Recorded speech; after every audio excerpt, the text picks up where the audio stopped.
Popcorn world.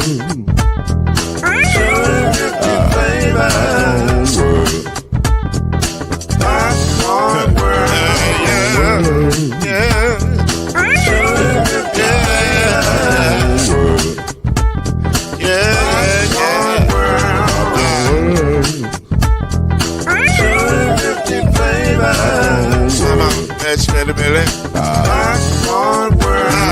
Can I make you groove now? Yes, I can. So you can get this groove in the back of a can. You can make it round the world when the holes in your hand. Popcorn world. 250 flavors gonna make you smile. 250 flavors gonna make you smile.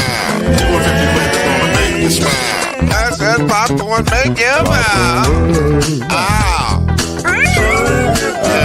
Popcorn world. Popcorn world. Popcorn world. Popcorn world. The popcorn world.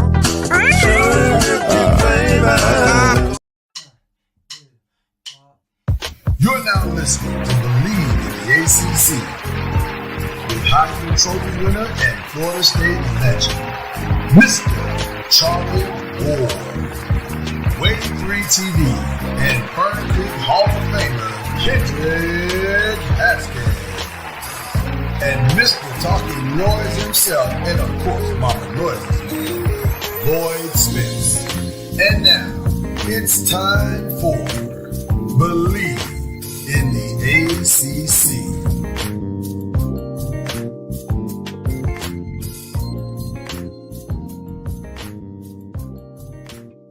Well. Look what we have here.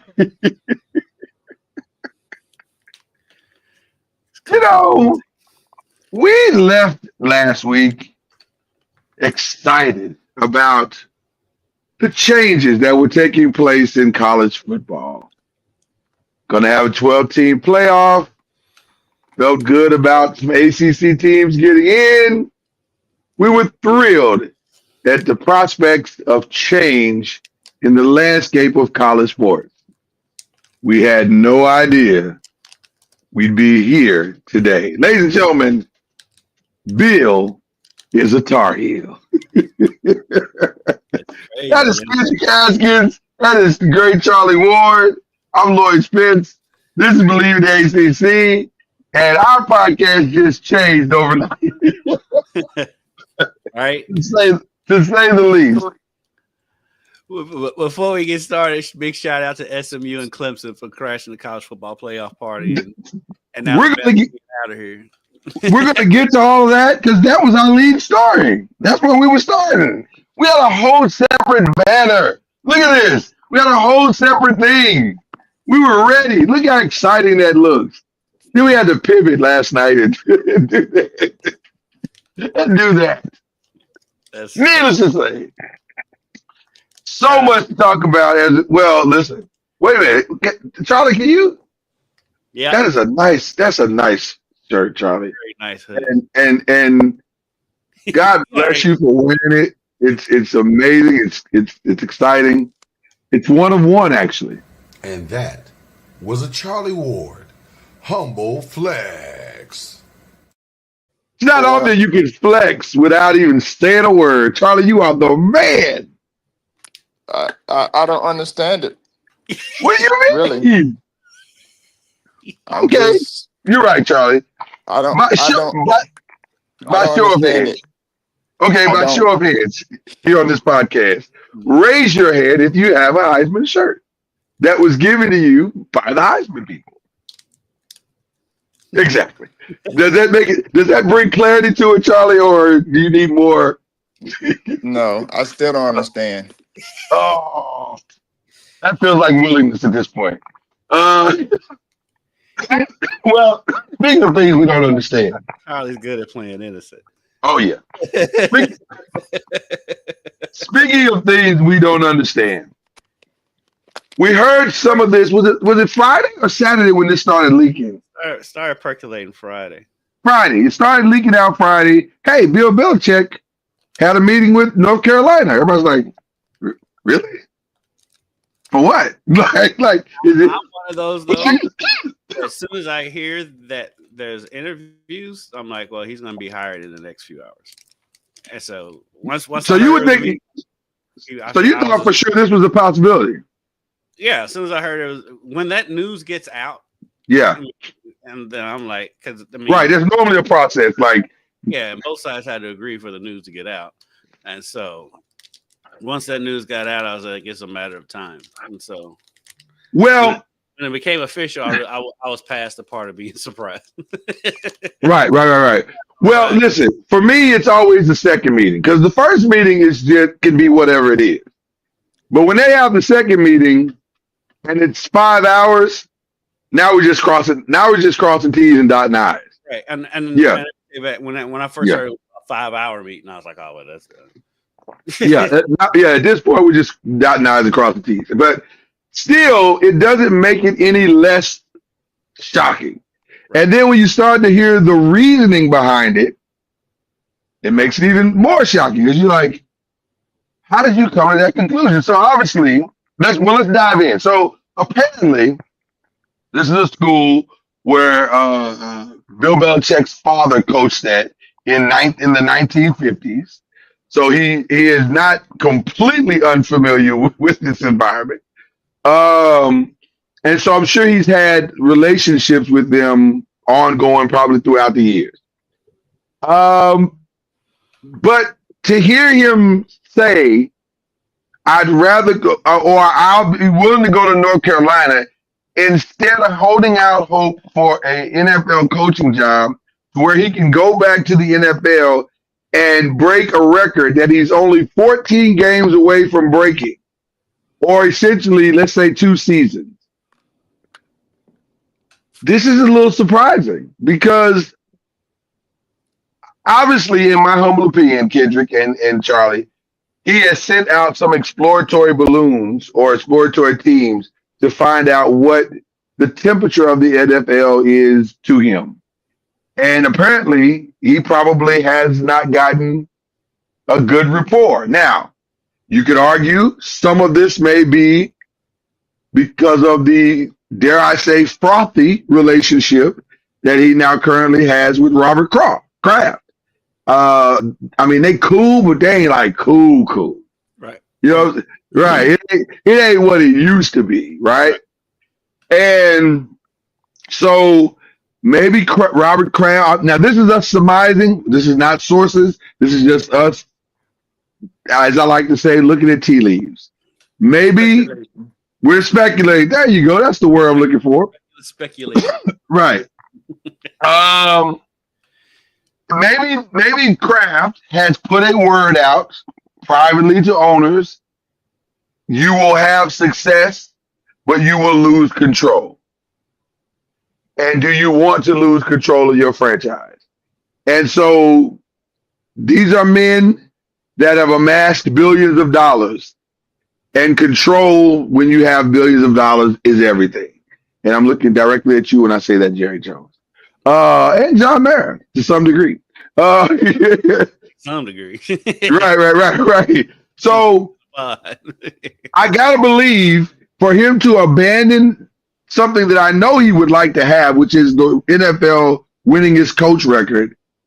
It has to be because at this stage, he has gotten something back that he is not proud to hear. So now let's start there, and then we'll work our way through the rest. But what if the man just want a different opportunity, and maybe the record is not as big to him as we think? I mean, how about that? I mean, How does Charlie Ward? Do you believe that? I don't know. I Okay. think everyone. I think sometimes we look into people's past and try to say this is who they are, but sometimes it could be where he may not. I mean, you may be right when it comes to the temperature of the NFL and what have you. But I mean, essentially, NCAA or colleges turn into some form of it in a lot of ways. Very important. And he can still choose his players, run the organization like he wants to run it. It's just in a different environment where he has the control. If you want to talk about control, I mean, he's the CEO of the football program, even though he would need, in this day and age, he's going to need all the things that he'd had from an NFL perspective, minus the, the owner of the football team. I mean, he has to deal with the AD, but the AD is going to allow him to kind of do what he would like to do within, the framework of the program. Not putting their school in jeopardy. So I think this is kind of up his alley. But just like we talk about Bill Belichick, but just like any coach, I mean, you got to have the right people around you if you want to be successful. So, at some point, you got to have the spirit of collaboration if you're going to be thriving, and you can't be the be all, within the program. So I don't think that's where he is at this point. It may be some of that, but not all of that, if he wants to be successful. Now, we've seen coaches come and go really, really fast. So you talking about 2 years to be able to get, if he has success in North Carolina in some form of fashion, or no success, there's just, success in the sense of maybe a couple years where they're not performing at a high level, then he can always go back to the NFL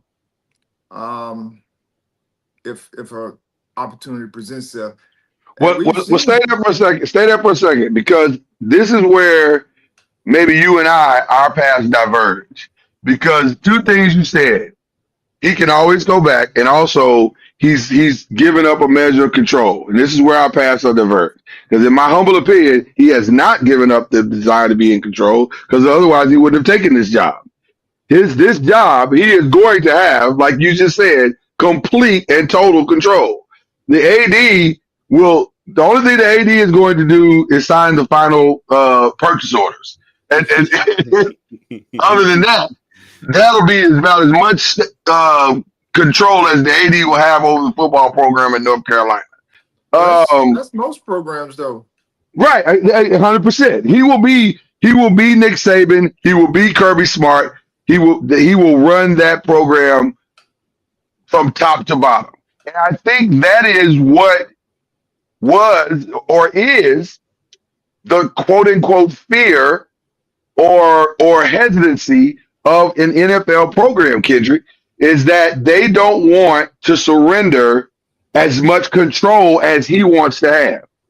And that's what Greenberg's been talking about for the last 2 days. He's like, he thinks that's why Bill Belichick's not in the league right now, is because a lot of GMs don't want to give up that control, because Belichick's going to come in. He's taking all of that, and so, and really and truly, that's all we have to go on is tea leaves, and going with that from a selfish standpoint, as a long-suffering Cowboys fan, it makes me feel like that Mike McCarthy's probably coming back to Dallas without question. And because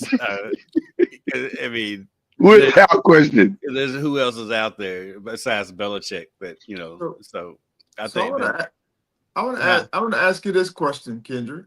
Okay. Lord. Yeah. When Bill Belichick had control, that's where I was going, Charlie. Started having control over the Patriots. What happened? That's where I was going, Charlie. That you took the words right out of my mouth. I don't understand why an NFL team would not surrender control to a guy who has been to 9 Super Bowls and won 6 of them, and only lost 2 of them because of a fluky helmet catch and a fluky sideline catch. I'm just saying, I'm Charlie. This is what makes the whole thing to me before we even get to the college part, this is what makes the whole thing to me baffling. Because what has he done other than lose Tom Brady to not prove he isn't worthy of another opportunity? I do not understand that. I don't. I think the last 2 seasons with the Patriots is being held over his head because, yeah, he lost Brady and done nothing since. Look at me, and then look at some of the decisions they like making Matt Patricia a lifelong defensive coordinator, the offensive coordinator. And I mean, there was a slew of just oddball decisions that was going on in New England after Brady left, and I think that's being held against him. Okay. See, that's the point that I'm making. Like, before, I mean, when he's winning Super Bowls, there were other people in the mix, meaning a GM, those types of things. But when he started making, quote unquote, the decisions, and Brady was a part of that as well. I think Brady wanted to leave because of XYZ. So I just think it'll be interesting to see how he comes back from that, because as you just mentioned, some of the hires, some of the things that he was doing wasn't adding up to football sense, and then it showed on the field. I mean, they ruined Mac Jones. I mean, I don't know how good Mac Jones is, but he didn't have every opportunity to succeed with some of the decisions they made up there in New England. I think it's fair to say that post Tom Brady, Bill Belichick was highly disoriented. I think that's fair because he could not find his footing and bearing without one of the luxuries that he had with Tom Brady is that regardless of whatever else was going on that team, regardless of whatever the team was lacking, didn't have a running back, a wide receiver, this, that, and the other, the one constant he could count on is that his offense was going to be good. And it didn't matter what the receiving core or even the running game looked like. They'd figure it out because of the guy that was standing at the helm of the offense on the field. So when he lost that, there was a high level of disorientation, and he never seemed to get that back the last 2 years. So I think that's fair. I think that is a fair thing to say. But I think it is equally fair that even in what were the records? They had a 500 record. I think the first year that Tom was going, I think they had a sub 500 record the second year. I may be wrong about that, but they weren't winning records in those 2 years, right? And so I wonder if he has fallen that far off the cliff, or it's just because there was also this part of it, if the reports are true, that Robert Kraft wanted more control back in those 2 years that things were not going well.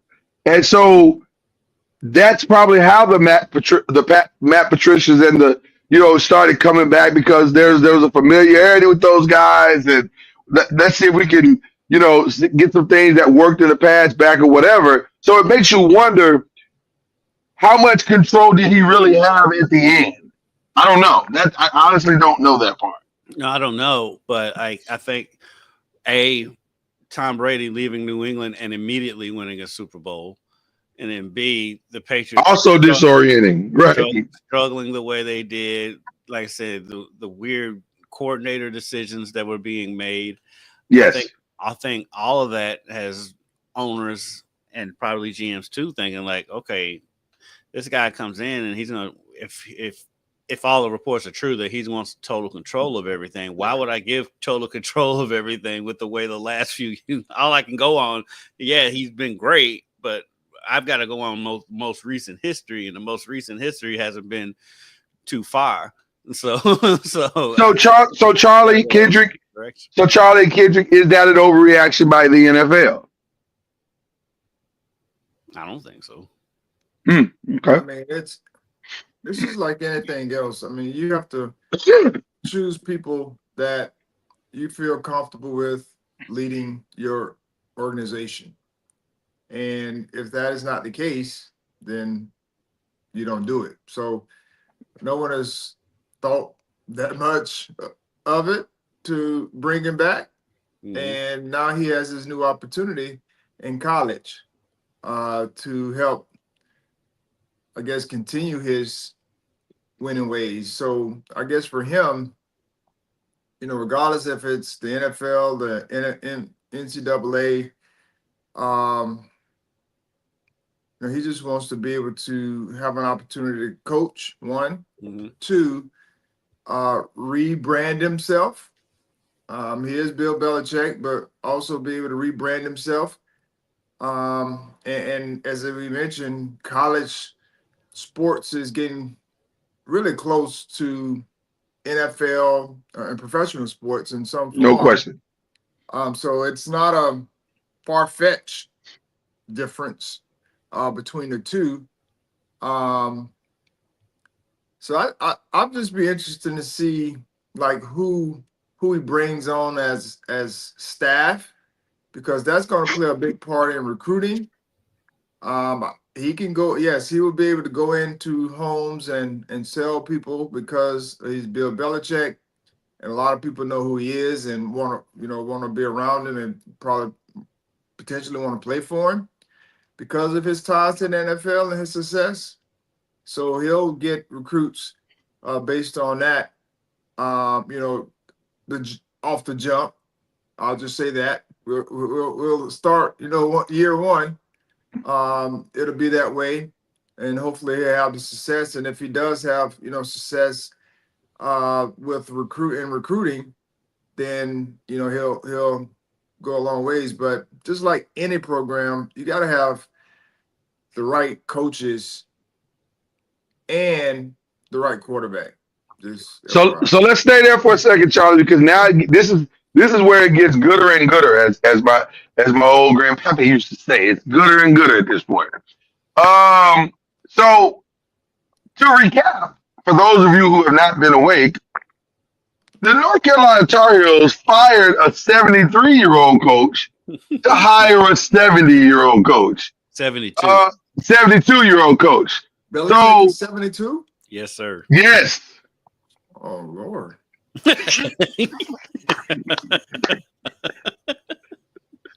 Right. so to be fair, I was like we that just in presidents. so to be fair, Charlie Ward just had his Kevin Hart Don Cheadle moment just now. Oh Lord. Listen, that's the part to me that may be the most surprising and shocking of it all. Now, Kimberly Martin, God bless her, may have had the most impressive and gangster line of all on yesterday's show in saying that, and I quote, Bill Belichick clearly has no problem relating to the younger people, and that is Been a running joke all week. it's a tongue-in-cheek remark on his current dating status.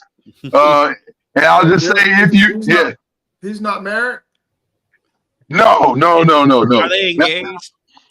I don't know if they're engaged. They may be engaged. I don't know the status of their relationship, but they've been together for a couple of years, I think. Years now, yeah. Yeah, and she is So who is quite this? his junior. She's like 24.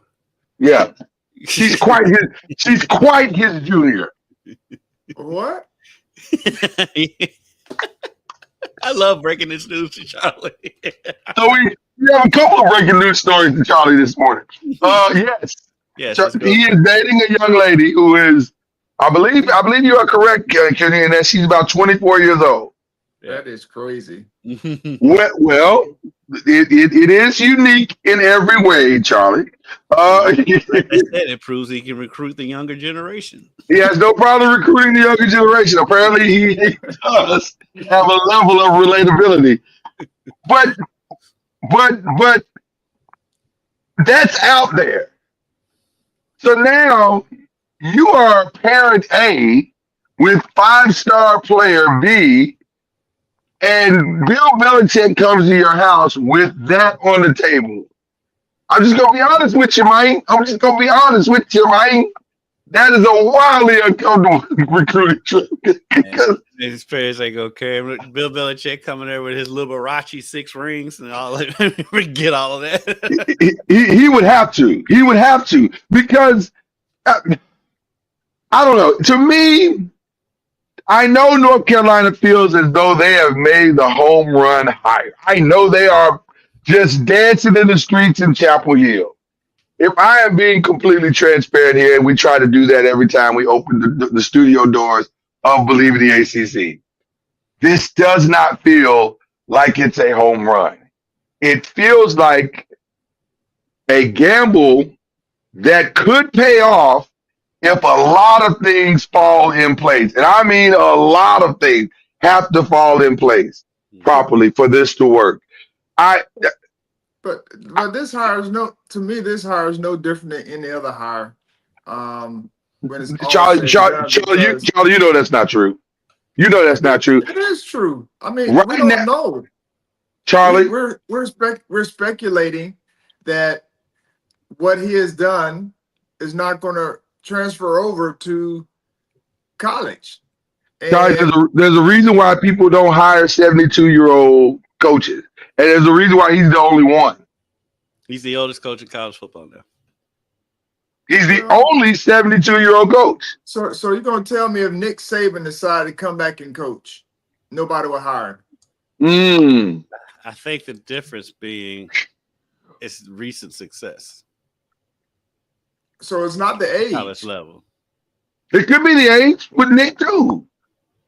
73 and Nick is 73.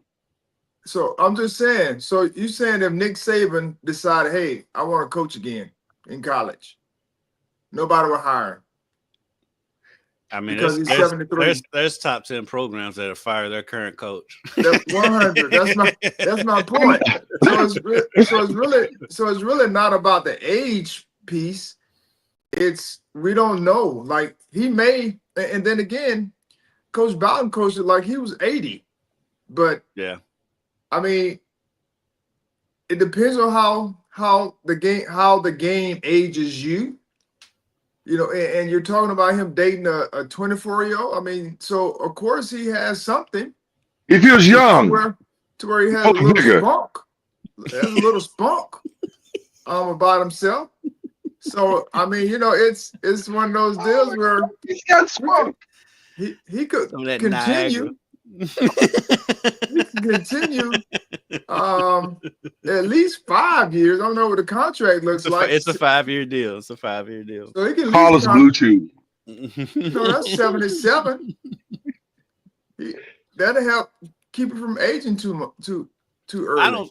The age thing that really concerned me with him, because by all accounts he's a young 72, because everybody he talked to, like behind the scenes, that actually knows Bill Belichick, they say he's a total goofball. He just puts on, you know, his straight face when he's dealing with us. But that's not the part that bothers me or gives me pause when it comes to him. What gives me pause is he's never done this.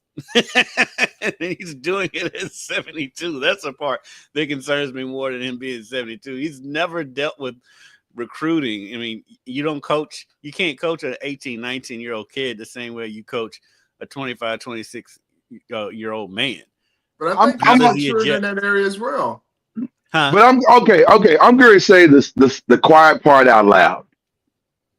There's a vast difference coaching Devin McCourty, who is from Rutgers, than it is coaching Johnny Jackson, who's from the hoods of Compton,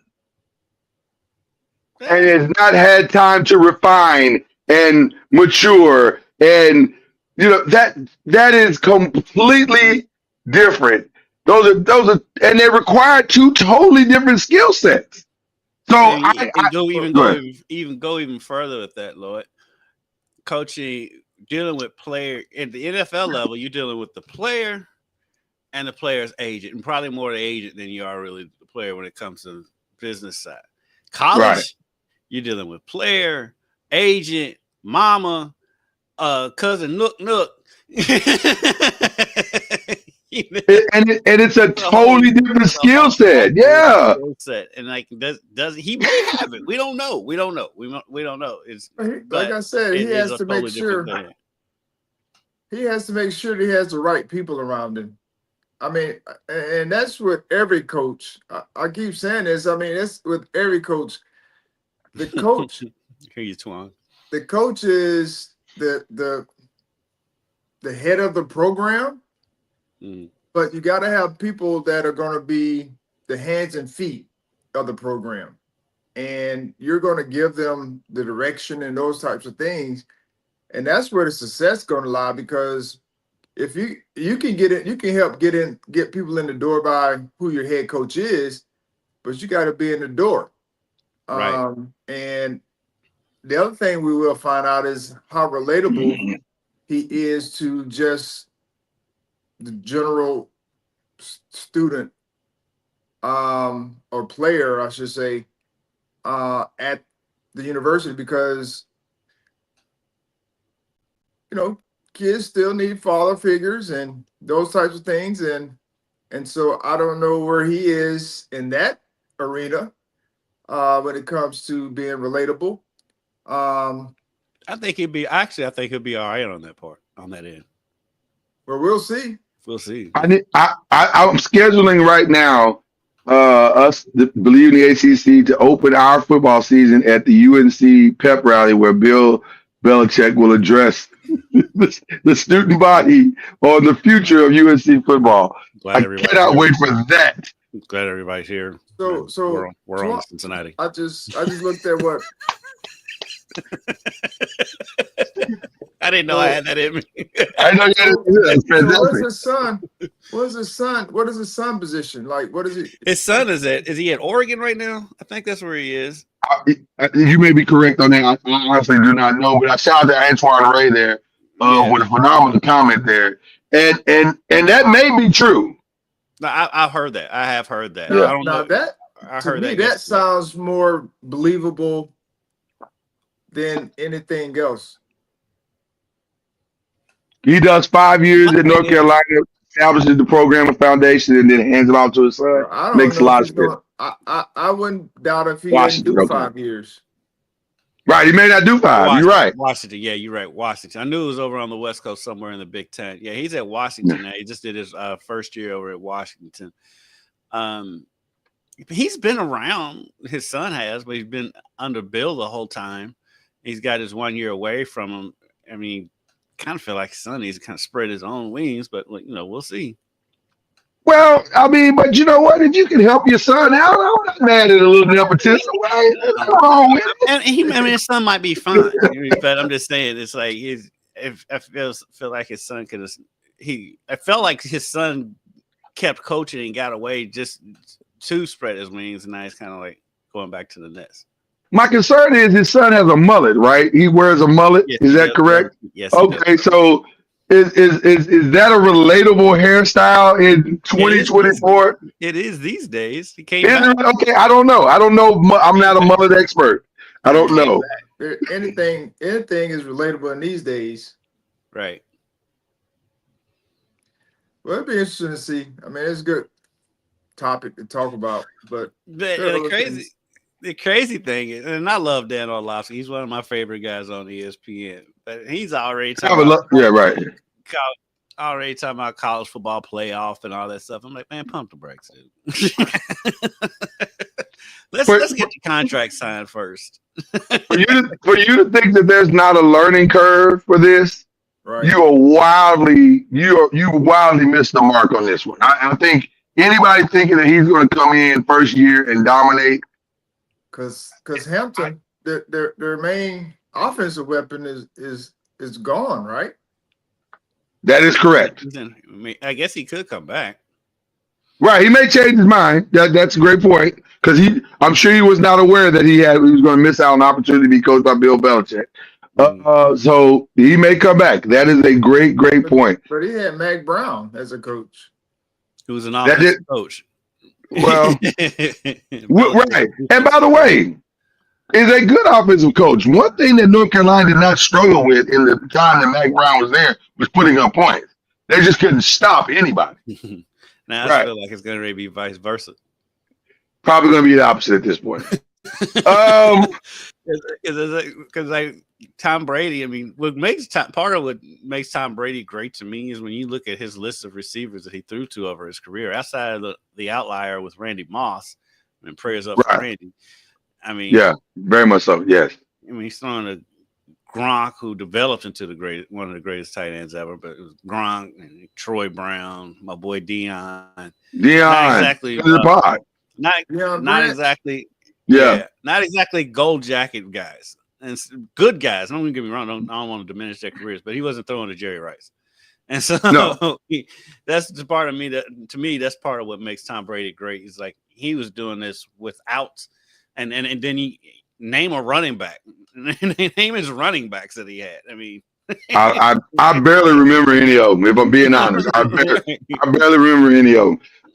Listen. What made Brady great to me. Shout out to North Carolina for taking the risk. Let's be very clear about that. This is a massive risk, and it could pay big dividends. Is him being in somebody's living room a slam dunk? I don't believe that it is. I think it will be impressive to say that Bill Belichick sat in your living room, but with the Liberace rings on, the rings and things. But he'll be there with the Liberace rings and things. But I just don't know if it's a slam dunk hire. Now, and the other part of that is if you're North Carolina, well, you know what? If you're North Carolina, there's no loss, there's no bad side to this. Because you wasn't that great without him. So if you're the same, if you're still 500 or barely having 8 to 9 win seasons with him, that's about where you are now anyway. So it doesn't really matter. So, you know, that part is low risk. I guess now you probably out a lot of money because I can't imagine I haven't heard the numbers yet. But I'm sure it's more than $3 to $5 million a year. I wondered though if Belichick, if some of his salary will go over to NIL, because that's what Oklahoma State was trying to do to Gundy. I haven't heard the latest on that, but that's what they were wanting. They was like, we're gonna cut your pay. Right, right, Antoine. That's what the Oklahoma State wanted to do. Is they wanted to cut his pay, and his difference in pay would go to NIL. I haven't heard if he agreed upon that. But I wonder if Belichick would do something similar to that, because one thing Belichick does not need is money. And so he's doing all right. He might need it now. He might need it now because he has newer needs. True. What's newer right. needs?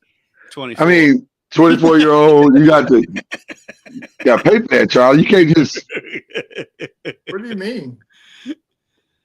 Charlie, you got to pay. Charlie, you got to pay for. You got to keep her happy. He's 24. You want to do stuff. Whatever. That's time for another show, but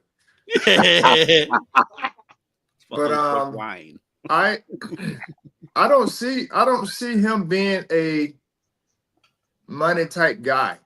Like me, that's why I think I can see him giving some of his salary over to NIL.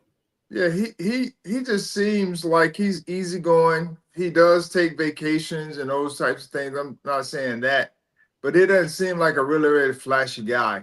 No.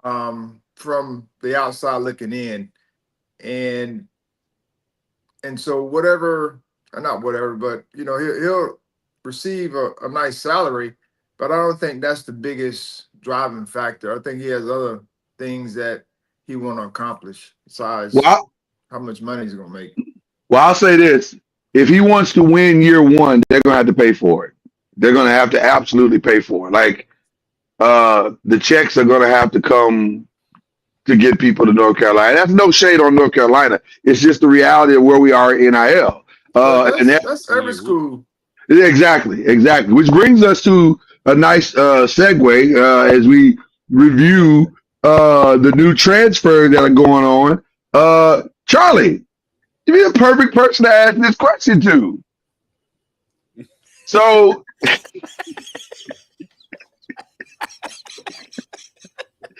Your Seminoles shocked us all The big splash, Charlie. and took the starting quarterback from Boston College, Thomas Castellanos. Charlie, your thoughts? Well, I'll just say this: I will support them in their decision making, but I'm not a big fan Wow. Wow. of it. Wow. To me, unless he improves his passing and accuracy and those things, we're going to be disappointed. And I just hope we didn't spend a lot of money on it.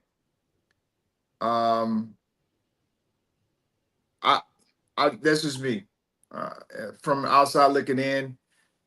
I think he's a very good quarterback, but I don't think he's one that can elevate an offense to the next level at this point of his career. Let's see. I think it's early to jump on a new quarterback because the transfer portal just opened. It's going to be plenty more quarterbacks to hit the transfer portal. I think you could have waited on that one. Like I said, I think there, like you said, there are others, but he hadn't shown me the ability Like Duke's to elevate a offense. Outside of it just running. And in this day and age, you need a guy who can move, but also you need one that's accurate, know to go to football, can make plays outside the pocket, like a Cam Ward. You know, I mean, those guys are dime a dozen, but somebody that's close to him that may not be Cam Ward, but you know they can move, but they also can make plays when you need them. He may be that guy. I don't know, but to me, over the years, he hadn't shown. He has not shown that 100%. To be his MO. But maybe he can fit Gus Malzahn's system. I hope so. Maybe because Malzahn does like a mobile quarterback. So I'll say this: Bryce Plumlee, I think whatever his name is, that at UCF, and he did well. He did well enough, I should say. We'll see. I just hope they didn't spend a lot of money. I'll say this: this feels eerily similar to the move they made last year. Like, I'm not sure what's the difference, because you can say the same thing that you're saying about Castellanos is the same thing that we could say about DJ Uiagalelei. He's a quarterback that never developed the things that you needed to be consistent. And Castellanos is exactly the same way. So I'm wondering, I'm just going to say this so Charlie doesn't have to. It's starting to feel like there's an evaluation issue as it relates to the quarterback position at Florida State. Because, and by the way, shockingly, I don't know why there would be, because you have a tremendous evaluator of quarterbacks in your pipe. You have several evaluators of quarterbacks in your pipeline that can help you with this process. So I don't understand why I understand you want to make your mark and it's your program and you can do what you want to do. But if you are historically now struggling to find consistent guys in this area, I don't think it's a bad thing to reach out to your pipeline and ask for some assistance. Right. But again, I'm not the one to call and ask. I'm just 100%. I know you're not going to do that, but you would not reject the phone call either, though, Charlie. I try to stay out of those. I mean, I do send guys, but that may be interested. But nonetheless, I just think they're, like, as Kendrick mentioned, it's early, and there may be others that may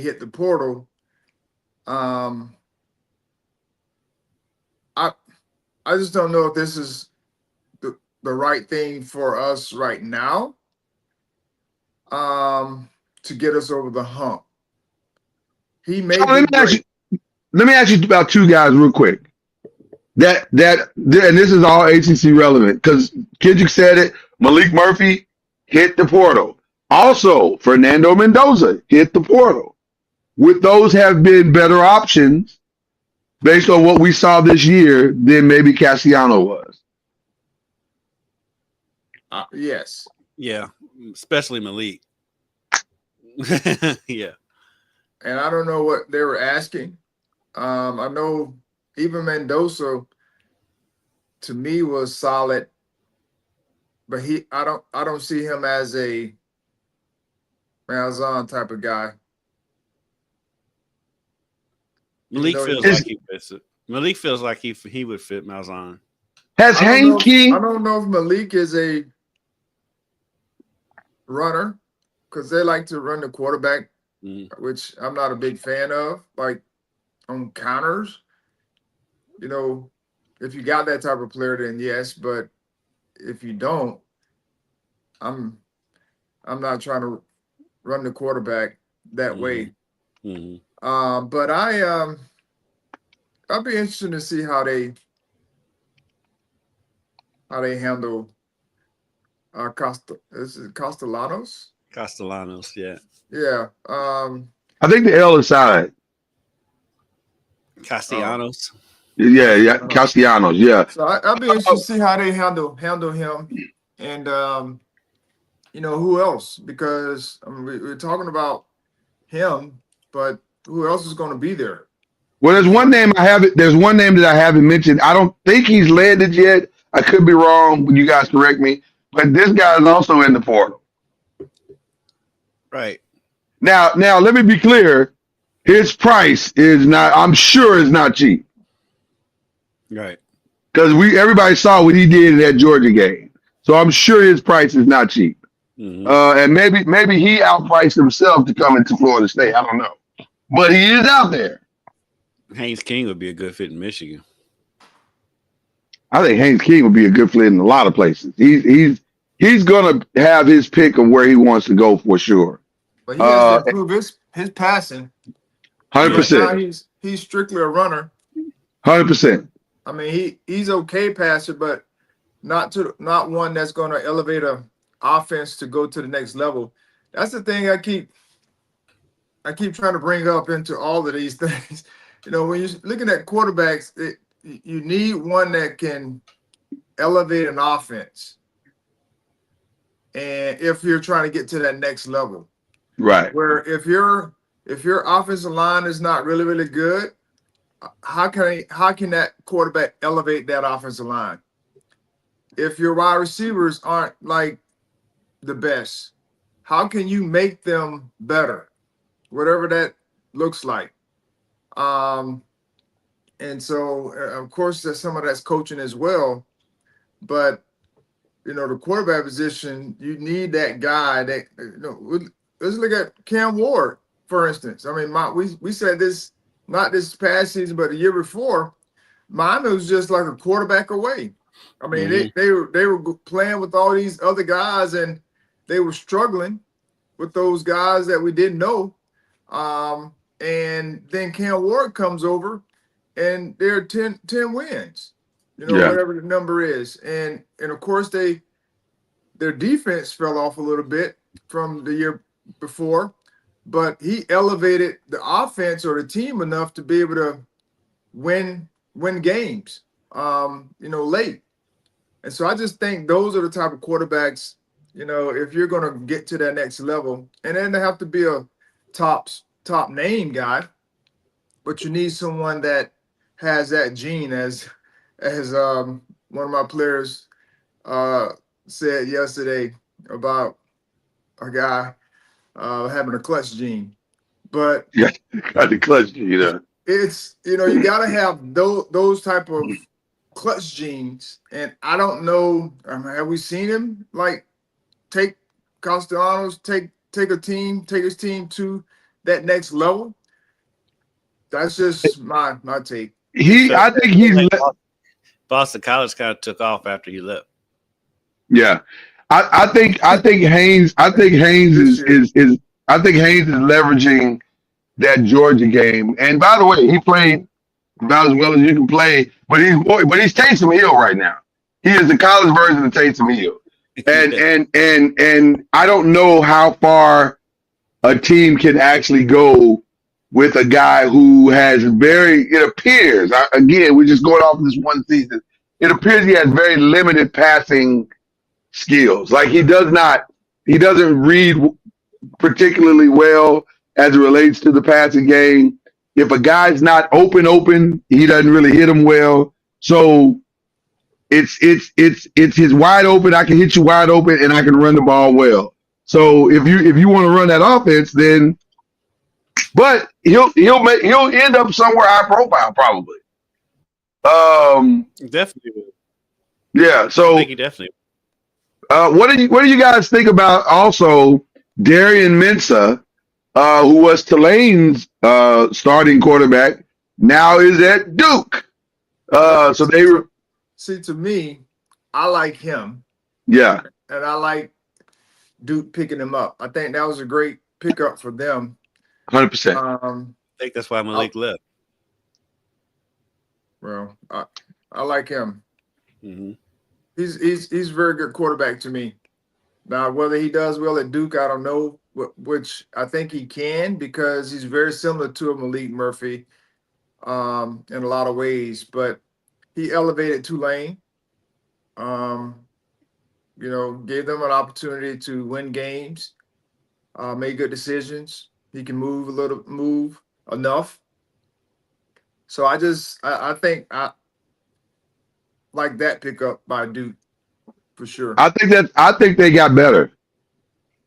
I'll be honest with you. And that's no shade to Malik. I think Malik had a great season, but I think Malik benefited from a great team being around him and a great Duke's defense was far better than we all thought it would be. I would say their defense was the catalyst for their season. Way better than we thought it was going to be. Like they really rose to the occasion this season.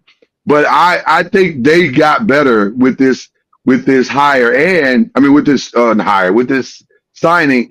And I'll even say this: if they can find him someone to throw to, they can make some noise next season. They absolutely can make some noise because the kid is solid. He's a solid quarterback. Yeah. So it'll be interesting. The only other one, there are others, but the only one that really made impact on me as far as I know the linemen are going. There's a couple of great linemen that are leaving their schools, but the one that really kind of caught my attention also because to me is the new Zay Flowers is Kevin Concepcion. I think this kid has a lot of ability. He left. Just don't. Yeah, he transferred out. Wow. Yeah. And I'm gonna be honest with you, Charlie. I get it because I don't know when he's gonna get it. I think he saw the Zay Flowers writing on the wall. It said, "Man, I got to get out of here if I want somebody to throw me the ball." Hold on. Where's Zay Flowers? Oh, Zay, listen, it worked out for Zay. No. I'm asking. We threw Zay out there. So where's Zay Flowers now? It worked out Zay for that he's at the Ravens. He's with the Ravens, right? He's doing well. Okay, I'm just curious because we say Zay Flowers, you threw him out there, and Concepcion. Zay Flowers stayed at Boston College and endured all that pain of suffering of not having a quarterback to throw to him, and Zay Flowers ended up in the NFL. So I'm just saying. I understand this new age of I need to go somewhere else to get to. I understand that age. We're in that age now. But I'm just saying, the man could have stayed at NC State. He still would be in the NFL. Yeah. If that's what he chooses to do. And my pushback to you is slightly this. You are 1,000% correct. But Zay Flowers would have never fallen to the Ravens had he had a better quarterback at Boston College. Never. hold on. It That worked man, out for him tremendously well. I like a lot of people. I mean, it's a catch Yes. because Zay Flowers could have been on a team where he didn't have a quarterback and they're losing now, as opposed to being at the With Jerry Ravens Jeudy. Yeah, it worked out perfectly. Yeah, absolutely. falling to the Ravens. To Yeah. me, I'd rather fall to a great team Right. than be Great point. highly paid on a bad team. When I'm a couple years removed, I'm ready to go somewhere else. Like Jerry Jeudy. He Great went to the example. Broncos. Broncos, their quarterback situation wasn't great. And now, well, he went to Cleveland. Their quarterback situation wasn't great either. Now he's got famous Jameis throwing it to him. So it's the same thing. Yeah, it's like Charlie said. I mean, he had a great college career, but fell to a team that didn't have a quarterback, and he's been struggling. So it worked out for Zay. Worked out perfect. So this is a good question, and I think we should. Charlie, we want to give you the opportunity to answer this. Pastor Cord, who's the official pastor of Noise Entertainment, said, "Charlie, for a high school quarterback going into a senior year next season, what is the one piece of advice you would give him before going to the next level?" Next level, meaning college. Yeah, going to college. Yes.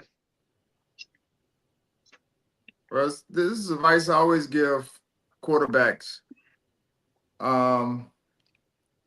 One, you have to know your system, because, and it's something I always talk to our guys about, in preparation. When you know what the other team's doing, is a lot easier to compete against that team. One. Two, you have to, as we talk about, elevate your team. They have to see you working. Like, you have to be one of the leaders if you're talking about elevating your team. In the classroom, in the weight room, film study, community, all those things. You have to be visible in those areas. And then you have to work on your craft. Like, when we talk about accuracy, one is you got to know where you're going to football, but the other one is you got to be able to hit your target. And so preparation for hitting your target, whether it's getting with a quarterback coach or someone that's going to be out there for you to throw the football to, whether it's live players, your players mainly, hopefully the guys you're playing with, those things are very, very valuable as well. So always, it's easier said than done, but if you know your system, it's a lot easier to be successful in that system, because we always hear this quarterback, being a coach on the field, that is invaluable. Like, as a coach, if you know your quarterback knows the same things that you know, and are on the same page, I should say, it makes life a lot easier for the team. And what that is preparing that athlete for is for the next level.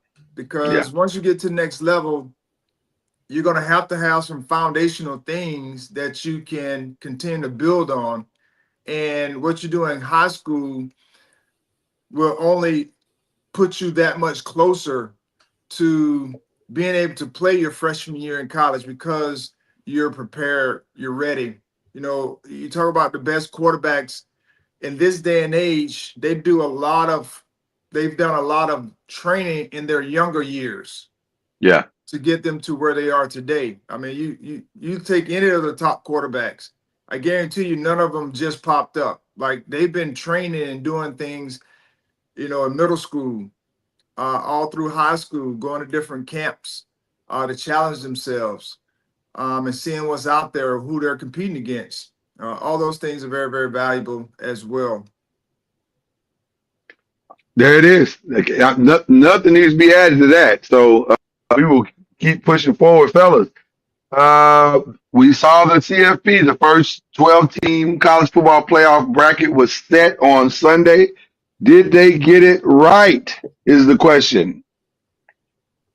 I think they got it as right as they could. I Yeah. think that was the best scenario they could do. They could come up with right there. I don't have any problems with it. Yeah. The thing that the everyone keeps talking about. See, this is why I was so excited about this whole deal. Because as you know, our grandparents have always said, God don't like ugly. Mm-hmm. Okay. When was it last year? Or I don't know, it was maybe last year, the Mhm. SEC and the Big Ten came together Yeah. to draw what the CFP looked like. Mm-hmm. The rules and regulations around it, how many teams each conference was potentially was going to have, spots they were going to have, and the whole nine. That was like the deal. I was just so happy when the SEC only got 3 teams in, Mm-hmm. because there was other teams out there in different conferences that had better seasons. Well, regardless of who they played, that's not the issue. Everybody in those conferences played conference schedule. Mm-hmm. And outside of Boise, I mean, Boise played conference schedule, but it wasn't in the what they call a Power Four or whatever it is.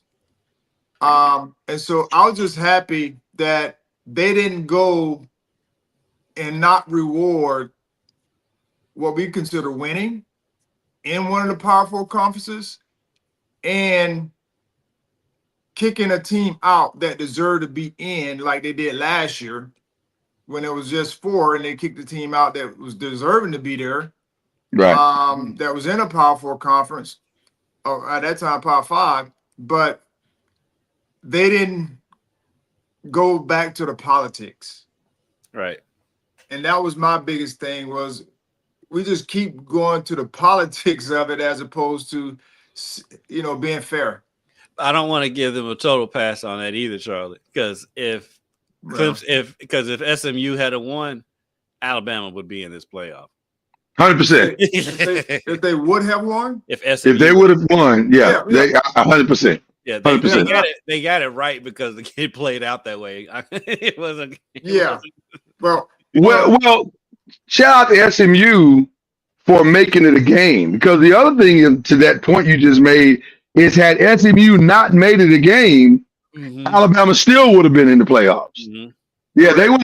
I think they would have found a way to get them out. So I shout out to both SMU and Clemson for basically putting on arguably the best game of the day. It was a great game. That's not arguing. All the rest of the games. Yeah. Yeah, there was only 2 good games: Georgia, Texas, and Alabama, I'm sorry, not Alabama, but Clemson, SMU. So shout out to them for putting on a great game. And so I agree with you, Charlie. I agree with you, Kendrick. I think also, and this can't be lost on the moment. They know they would have opened up a Pandora's box had SMU played the way that they did and they not got into it, because now you're basically telling everybody your conference championship game really does it can get you kicked out regardless of how great your season is. It can get you kicked out of the playoffs, and so that would be the there's already been noise about that anyway. So now it's a red flag if SMU played as well as they did and only lost because a freshman kicked a 56-yard field goal. And now they're out the playoffs. That would have sent a terrible message. And I'll give them credit because they did say, and they stuck to their word, they did say that a conference championship game won't hurt you if you lost at it. And they proved it. Right. Everybody made the conference championship game is in the playoffs. Now, I did find it interesting that SMU remained in front of Clemson. Right. That's because of the body of work. Right. And that was interesting. I was just curious to Clemson see played the home game too. Arizona State and Boise Like Arizona State, I think it's for real. I agree. I'm not saying that, and I think they've kind of flown under the radar, in my opinion, the entire year. They only have 2 losses. Like Right. we're sitting there around thinking like they have 3 losses or 4 losses or whatever the case may be, but they only have 2 losses. Right. And they're kind of flying under the radar. To me, they're the scariest team, in this one of the scariest teams, should say in this deal. And people still aren't giving them any credit. I mean, they may not pan out. I don't know, but that's all these teams. I mean, we don't know how this thing's gonna shake out because every team has lost this year and had their bad moments. And we've seen where it just takes one game, to get knocked out. Charlie, out of the 12 teams, I can make a legitimate case for at least 8 of them to say they can win it. It's only a couple of them I don't think can win it. Can I throw something out that is not going to be popular preaching, but I don't know if I'm wrong. Preach it, Pastor. If I had to pick a running back, I don't know if I wouldn't pick Scatterbo over Genty. You crazy. I like Scatterbo. I'm gonna just tell you the truth, man. I like Scatterbo. I like Scatterbo. I like that toughness. I like that physicality, and that toughness and physicality translates very, very well to the next level. You know who else does that in the cold weather and not down in Arizona? I mean, I like Scatterbo. No disrespect to him, but yeah, Genty's that man. Well, he's gonna look good on his helmet next. I think that's what you're doing. Apple to apples. I mean, they're both very good running backs. Yeah, so they really are. They are. You can't go wrong with either one of them, in my opinion. I think Scatterbo is may have played himself. I don't know if he's gonna go first because it might be a stretch to take him in the first, but don't wait long to take him. I think he'll be in the first couple rounds. Don't wait long to take him. I love Arizona State's coach's story. I think he's gonna be one of those guys. He's probably going to be a lifer there, which I think is going to be awesome for college football. I mean, the guy literally grew up down the street from the stadium. Literally grew up a fan, and he's gone from the seats to the sidelines. And his story, and he's a young guy too. So he doesn't look much older than Scatterbo. Right. He'll be a lifer as far as if the team that he has grown up loving will love him back. Oh, they're in Arizona. They'll love him back. Well, but no, I'm saying they got to love him back. No, that's what I'm saying. I'm saying they probably need to start loving him right now. Like that extension needs to be there before he goes and play this game this weekend or in 2 weeks. True. So, yeah, don't mess around just because somebody loves you, don't mean somebody else can't love you more. I think they'll do the right thing. And I don't think he'll want to leave to go somewhere else for more money. I don't know him. I know him, but I don't know him being that way. If Arizona State shows that they're working towards the same goals, and somebody comes in and say, we'll offer you more money, I can't say for sure that he will leave in this day and age. I hope he stays. I hope he's a lifer. I think he sees Arizona State as his dream job because that's where he played. I mean, not played, but it's went to school. It'd be hard for me to see him leave to go somewhere else for more money. When I think his school will give him a nice bump. Personally. And they have money. You know what I'm saying? Correct. They have money. It's not like they're going to be struggling in like Colorado situation. I don't think they'll be in that type of situation. Well, Arizona State. Write the check. Deion has elevated Colorado, so yeah. But when they first signed him, though, they didn't have the money that they signed him to. Right. I don't think Arizona State's going to have that problem. Arizona State, write the check. Don't play with this. They will. Because yes, I hope he doesn't leave either. I would like to see more lifers in college sports. I would. I mean, Louisville probably has one. Yeah, Louisville. I think Louisville has their lifer now, and I'd like to see more guys stay for longer than 5 minutes. I really would. But I also know you if you can't be with the one you love the one you're with. And so that's how that works. Okay, real quick, let's run through our championship week game results. We clearly didn't understand who Jackson State was. Apparently, Western didn't either. And which is shocking because apparently Western played them, and I guess I don't know.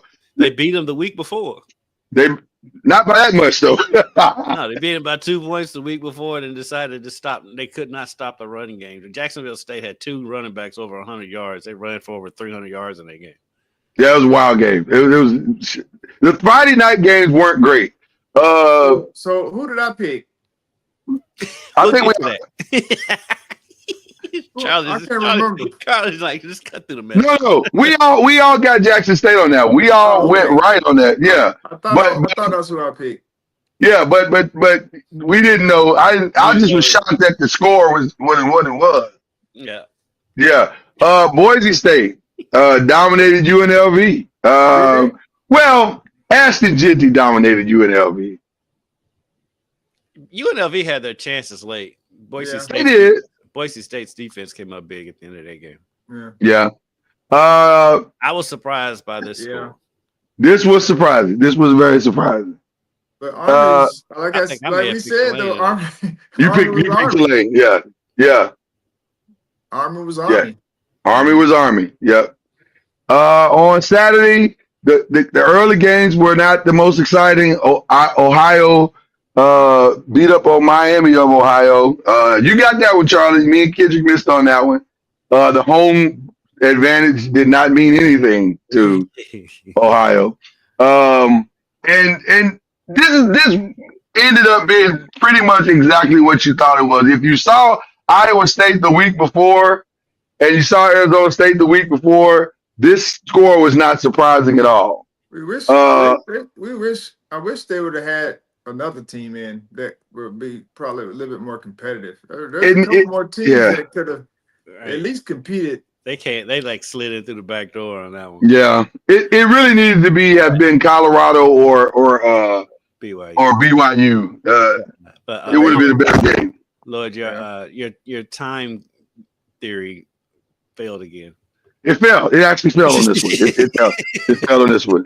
It fell on this one. It definitely fell on this one. There's a noon Eastern time kickoff in Arizona State. 9 a.m. their time. Yeah. Did not work at all. 100%. Marshall and Louisiana. Also, you skipped Georgia. No, well, I was saving it, Charles. I was saving it. Yeah. Because this one wasn't a great game either. And once again, it's a build-up. Yeah, it's a build-up. Yeah. And by the way, once again, the home field meant nothing. Absolutely nothing. But this was an interesting game because I wasn't aware that Marshall was losing their coach. I wasn't either. Apparently, I forgot where he's going. Wherever he's going, he's taking the whole team with him because the whole team hit the portal. The whole team, that's where I was going. The whole team hit the portal. So Marshall got to start the whole team is in the portal. They got to start all over. What? Yeah. Who's giving up scholarships these days? the whole team hit the transfer portal. I guess wherever he's. He can't take his whole team. He may not be taking his whole team, but they all hit the portal once he left. That's crazy. Yeah, the team is gone. So come back. I would imagine a lot of them will come back if the next coach wants them. I don't know. I've been in Huntington. They might not come back. I've driven through Huntington. It's not bad. I spent significant time in Huntington because it was right down the street. Somebody need those opportunities. No, 100%. So it'll be interesting to see what happens with that situation. We'll find out before we leave the air where the head coach is headed. This was a phenomenal game.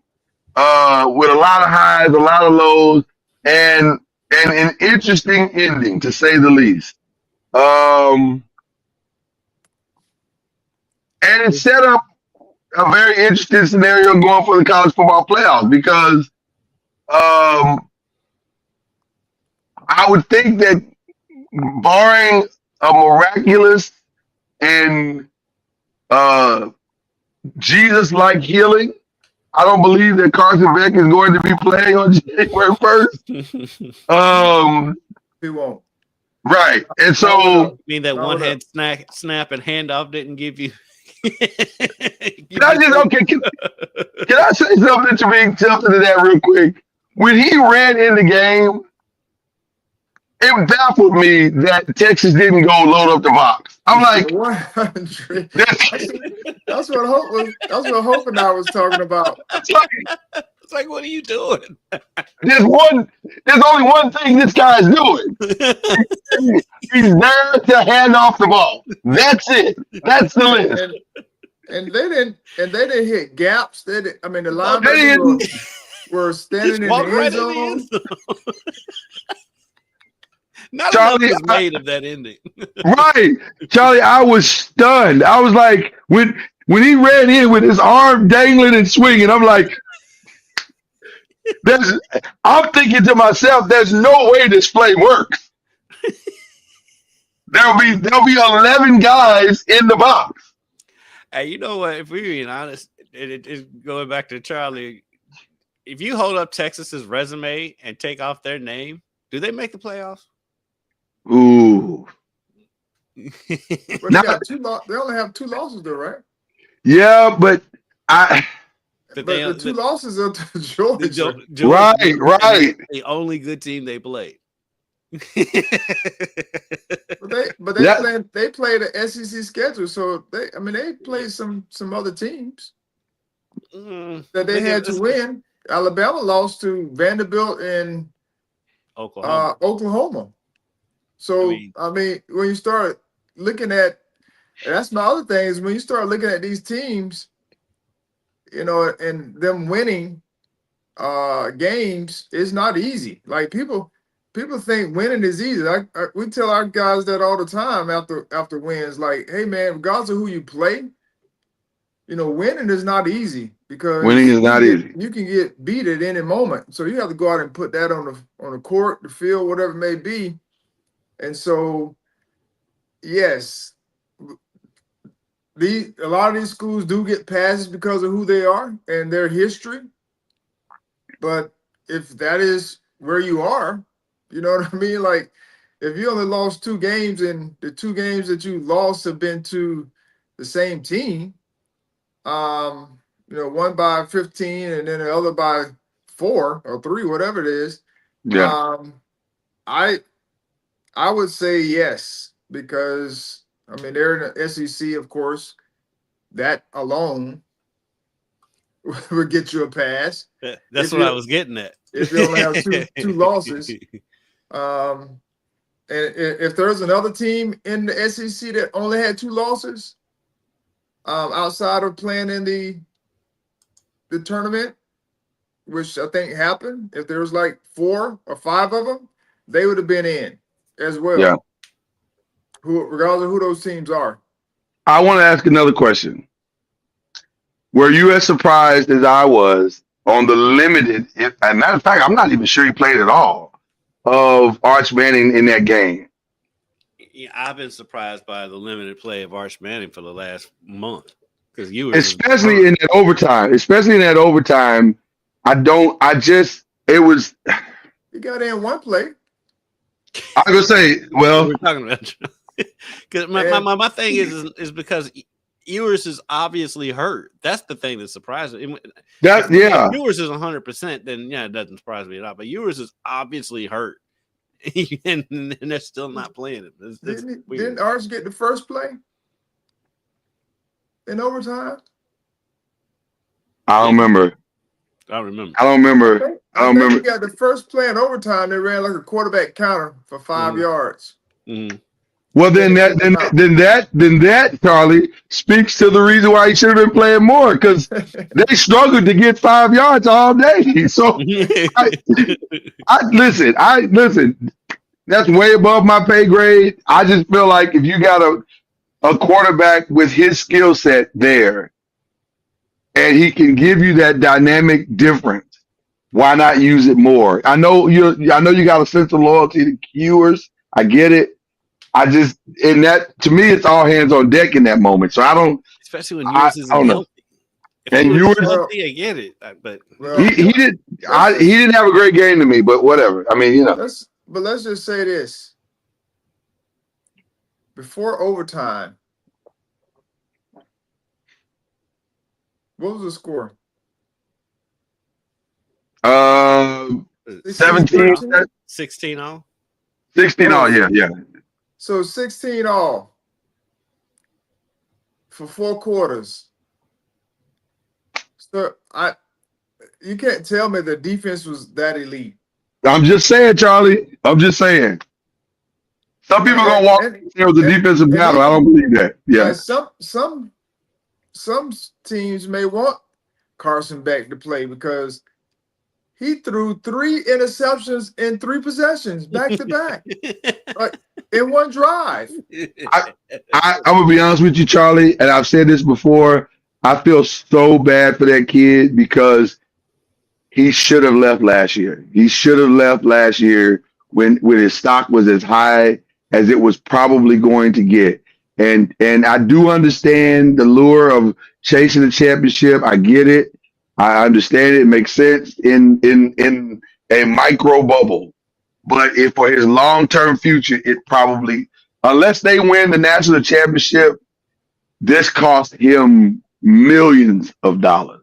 Because I right now, I don't know if Carson Beck is a 4th or 5th round pick. He may be a 6th or 7th round pick. Like he really, really cost himself. Mm-hmm. So anyway, Penn State and Oregon. Listen, I'm gonna say the quiet part out loud once again. James Franklin, in the context of winning games, he is a great coach. In the context of winning the game, it is a travesty. It has avoided it. And I just wonder how much tolerance Penn State has. Now, I said this earlier this week. I'll repeat it again. He did the hardest thing that you could do at Penn State, which is revitalize that program, make it relevant again, and get them over the most horrific scandal in the history of college football. That's the hardest thing that had to be done. So in that regard, the man deserves a statue. Having said that, is he the guy that can get them to the next level? I don't know, man. I honestly don't know because he keeps banging his head up against this wall. Let's first of all, we don't want to go to the land of I want to get better. Like I can find somebody better because we've seen that happen. This man has won how many games this year in the past couple of years?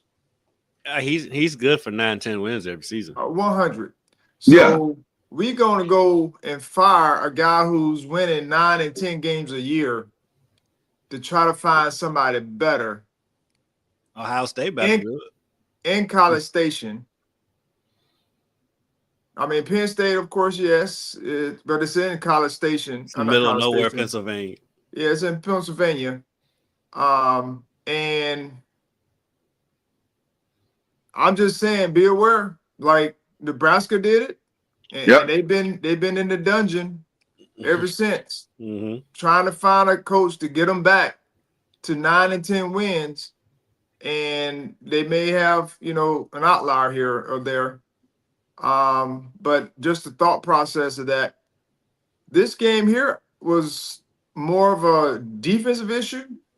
Because offensively they were doing everything they need to do, but this is more of a defensive issue. But then again, it was more of an Oregon issue as well, because Oregon is offensively is a juggernaut. Yeah. Like, I mean, Yes. you They're try pretty to good. you try to bottle that up. I mean, they got weapons on top of weapons, whether it's a run game, whether it's a quarterback, whether it's the wide receivers, tight ends. I mean, they have a juggernaut when it comes to offense. Defensively, they got to continue to try to put it together and work it. But from an offensive standpoint, they're going to be a tough out, especially if they're playing in indoor or great weather. Yeah. Which they will be. Yes. Yeah. And by the way, great. No, go ahead. Penn State and Tennessee. I've said it multiple times on this show. Tennessee, both football and basketball, and Penn State and football. Those are just two programs, no matter who the coach has been, that I don't trust in big games, especially Tennessee. Yeah. I don't trust them in big games. They have the talent to do it. Penn State has the talent to do it, especially. And I was surprised. I did think they'd make a bigger push on defense. I was surprised they scored that much. That score shocked me on both ends of that. I thought that was going to be a more low scoring game, but shout out to Penn State's offense for stepping up because they did step up.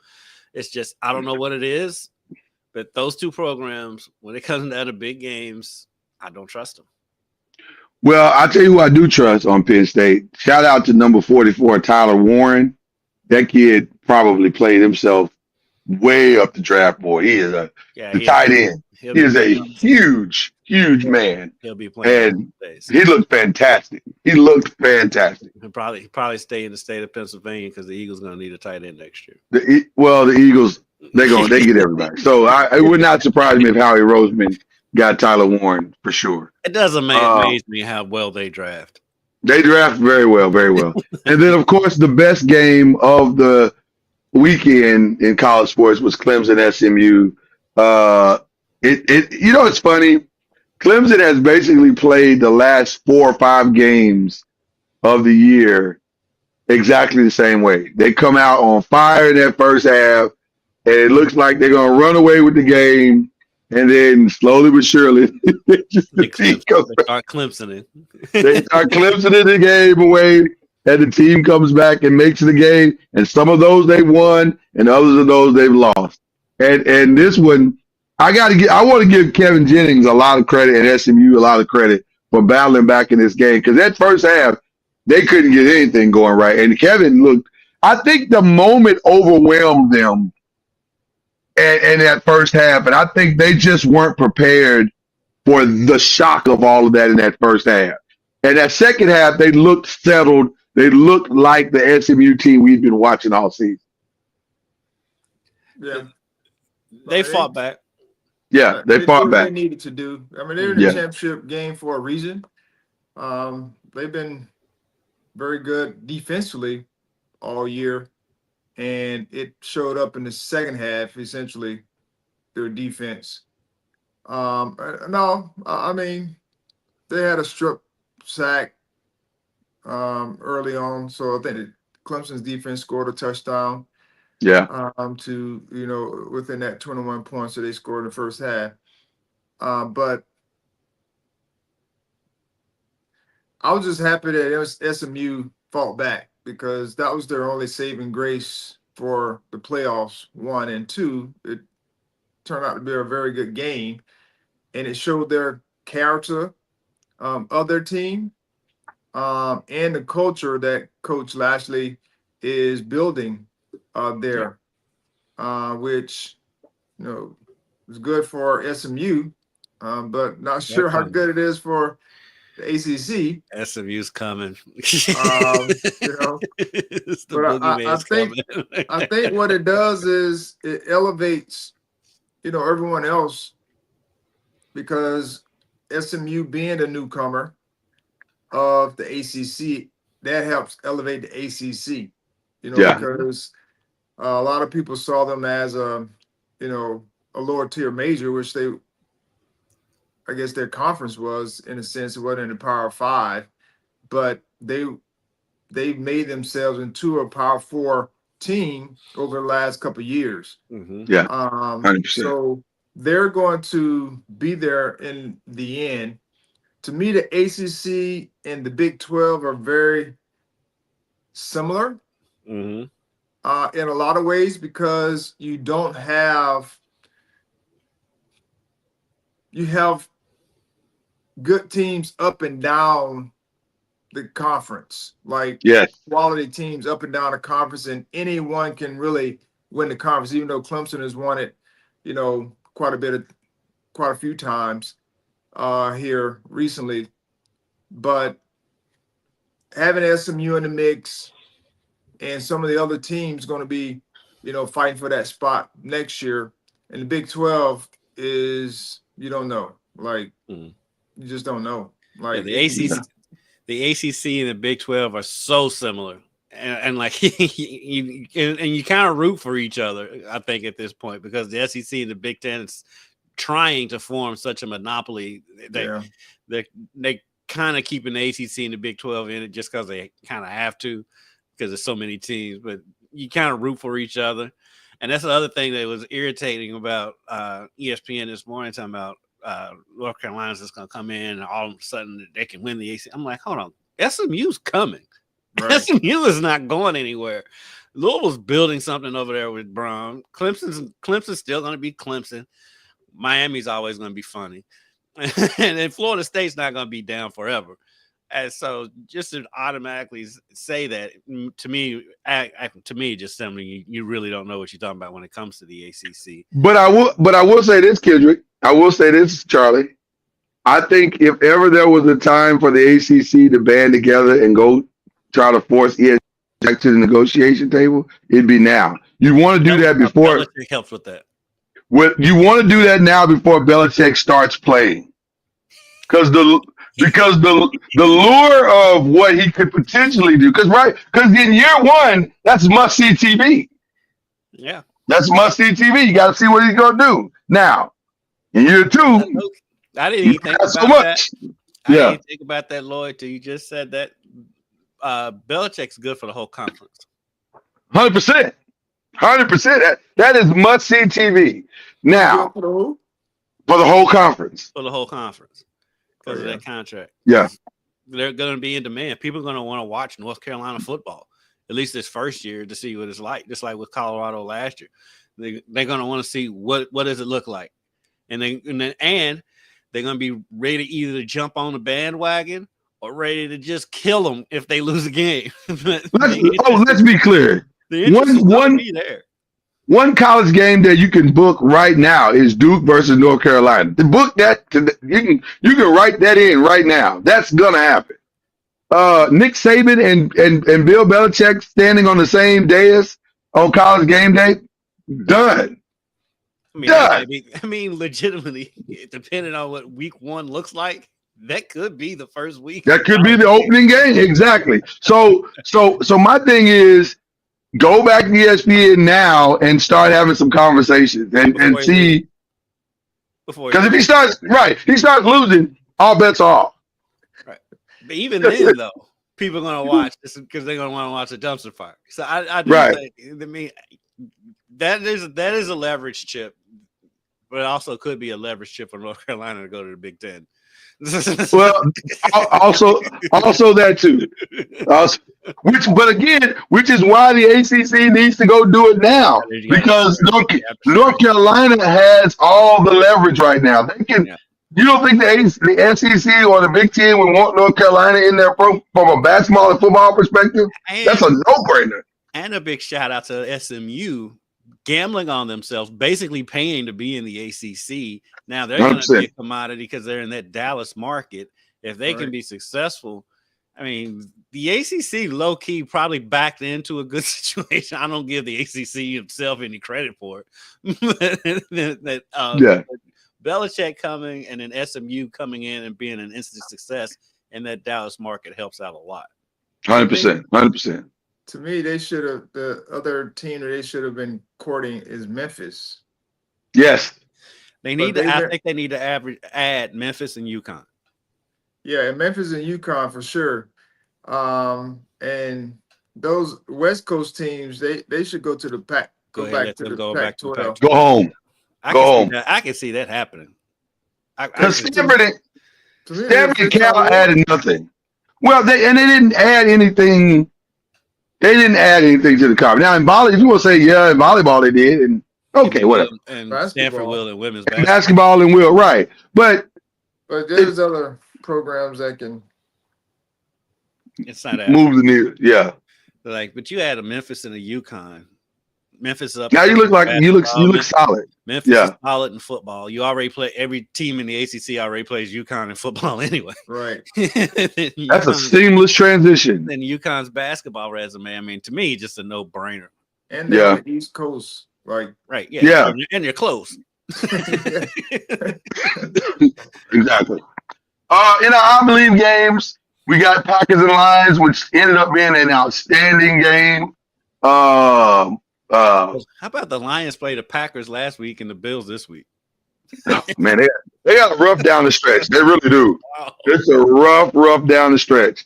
they're still 12-1. Right. Yeah. I love the Lions. I love watching. I do them play. I love Dan Campbell. He's crazy. I love that too. Oh, listen, he may have the gamble of all gambles. Like, let's be clear. He plays the game like we play in Madden. Yeah, 4th and 1. Come on, man. 4th and 1. I don't care where I'm at. Yeah, that's crazy. We're gonna get That was crazy. But he'll do it on 4th and 5 though. That's what's crazy. He does not care. If he believes he can get that yards, he's going for He it. believes in this squad. Yep. Cleveland and the Steelers. Jameis tried to Jameis it at the end. He tried, but then he Jameis it at the end. Jameis. Yeah. Here's what I love about Jameis. I love Jameis. Jameis is going to give you both. He's going to give you a dynamic moment. That pass that he made to Njoku was outstanding. Yes. And then that interception was a backbreaker. Like, that's Jameis. That's the ABCs of Jameis. Jameis has me watching Hard Knocks, and I never watch Hard Knocks, but I'm watching it because I'm gonna get Jameis and I'm gonna get Lamar. If you don't love Jameis Winston, something's wrong with you. You're the problem. You are the problem. I'm just telling you. Charlie, you gotta get Jameis on in the offseason. Please, we gotta make that happen. Begging for you, my brother. Yeah, we gotta make that happen. Seattle and the Cardinals, a great game. Seattle keeps finding ways. Did I pick Seattle? Listen, you did. Charlie, I'm getting to the T's, Charlie. We getting there. We're building. Charlie's cutting through. He's cutting through. He's really cutting through today. I don't know what's going on. And then I don't know how the Chiefs keep doing this. I honestly don't know. It is the wildest thing ever. Shout out to Mike Tirico for the doink for the division. That is a great line. That was because to me, there's no funnier sound in sports than the doink anyway. Yeah. For to bank in, you banked in a game-winning field goal. You have to literally kill that team. You have to get out and beat them by 100. They are Arnold Schwarzenegger and the Terminator. They're like Jason and Freddy and Michael Myers. It's like people are running as hard as they can and they're just walking and catching up to them. They catch up to them. Here's what's funny to me about that team. At the end of a game that's tied against the Chiefs, two things are going to happen. One, the defense is going to the Chiefs are going to send all their receivers out on a deep pattern, which is going to open up every running lane so that Patrick Mahomes can run 15 to 20 yards. That's going to happen. You know that going into the game. You probably studied it all week, and yet it still consistently happens every week. It is astonishing. Because he's so much faster than he looks. It's astonishing. And then the second thing is they're going to find some field goal kicker from God knows where who can hit 50-yard kicks. I don't know how they're finding them. I don't know where they're finding them at. Or they'll block a field goal. Or they're going to block a field goal. This has been the most bizarre football season that I've watched them have since Patrick Mahomes has been there. But it's been a bizarre football season in general. I mean, that Cowboys game the other night. that is awesome. Bro, I didn't even want to. You notice I didn't even text you about that. Because that was the wildest ending.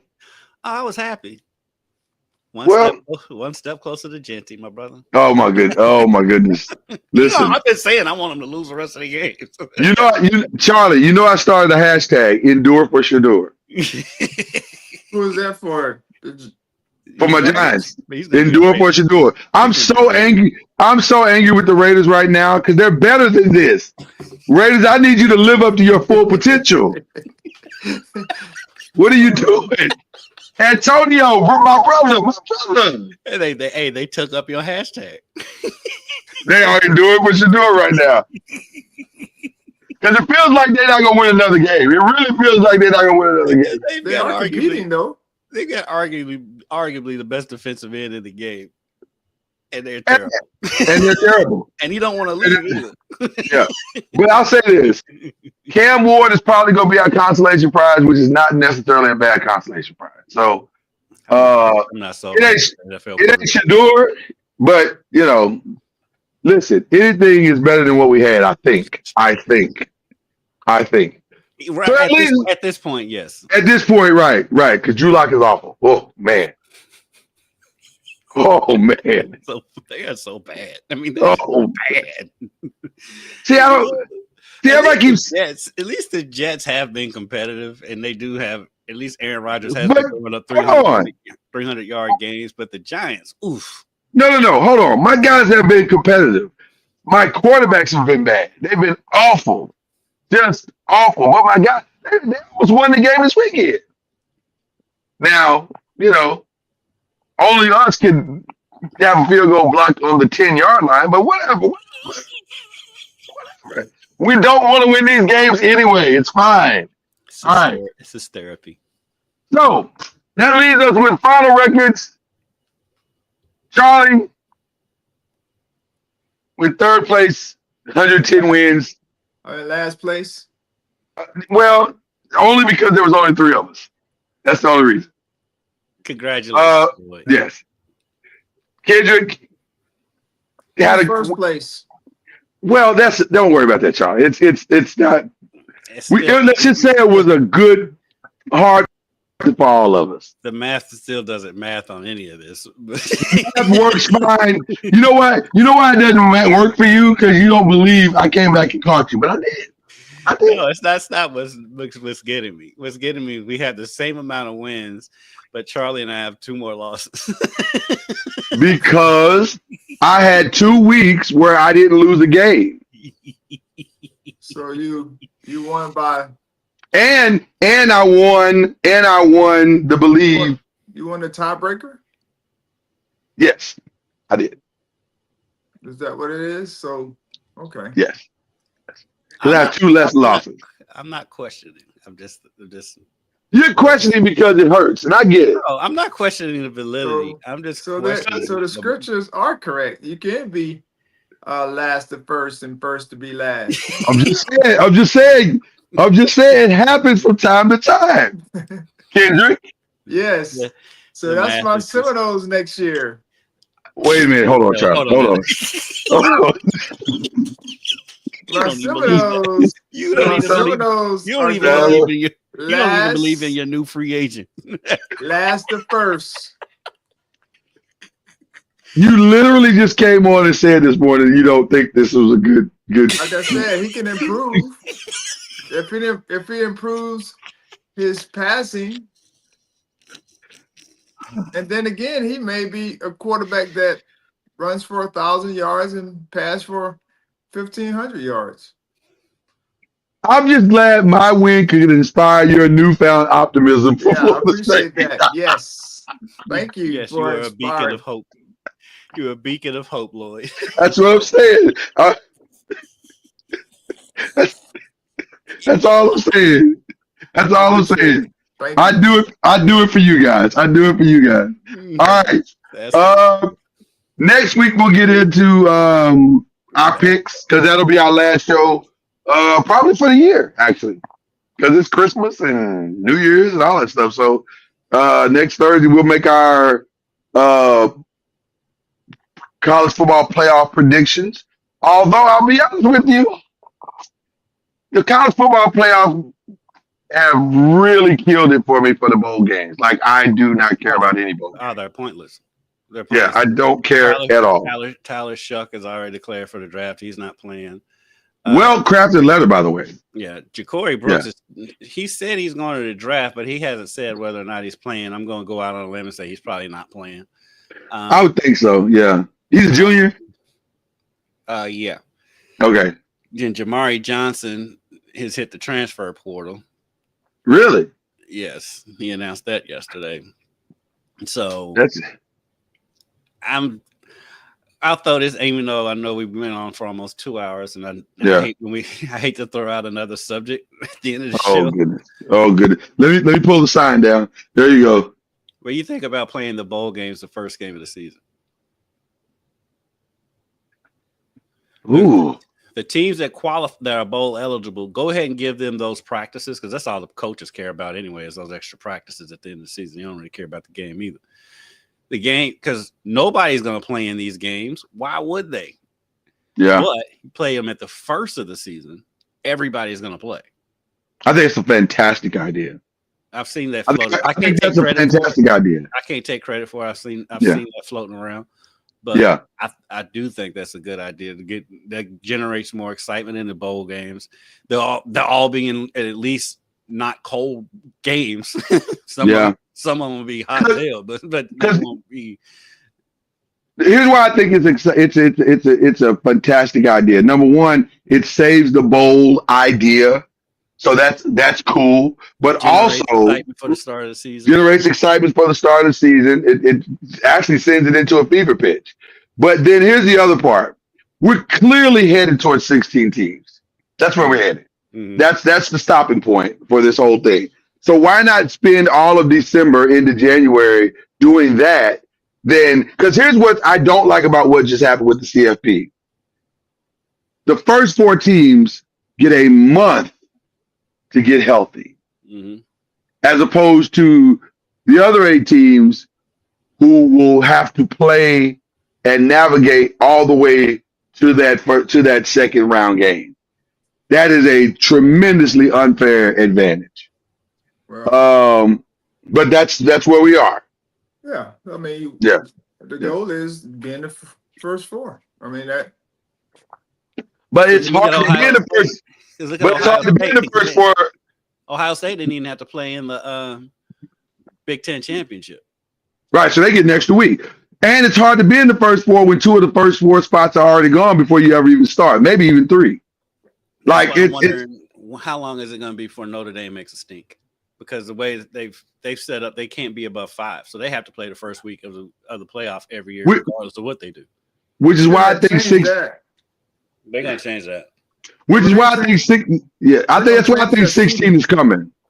Yeah. Even though I think it's fair because Notre Dame doesn't play in the conference. If you don't want it that way, get in the conference. I agree, but I also think Notre Dame is a legitimate 3 or 4 seed in reality. This year, yeah. Yeah, this year, yeah. Notre Dame can win this whole thing. Notre Dame could absolutely win it, or they could be out in the first round. Indiana can go in there and kick their behind. Right, they could be out in the first round too. It's both. It's all of it. Yeah. I think they should play 11 regular season games since they're playing all these, and I mean it's not benefit all teams, but the teams that are in a conference, 11 games. I mean that's enough because even with the at the FCS level, they have a playoff. They have a playoff as well. So they're playing. They're playing 10, right? Yeah, they probably play less games. So I would just say take a game off. And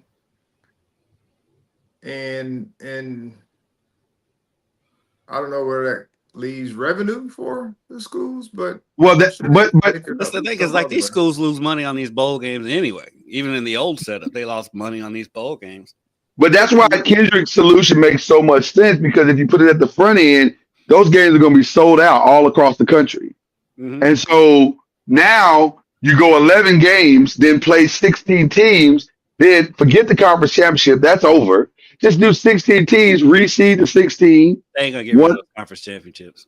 Well, but to me, why not? Because why? Because they're a money grab. That's what that is. But if you got 16 no, Judge, logistically, I totally agree with you. Yeah. But no, I hear what you're saying. It's just a money grab.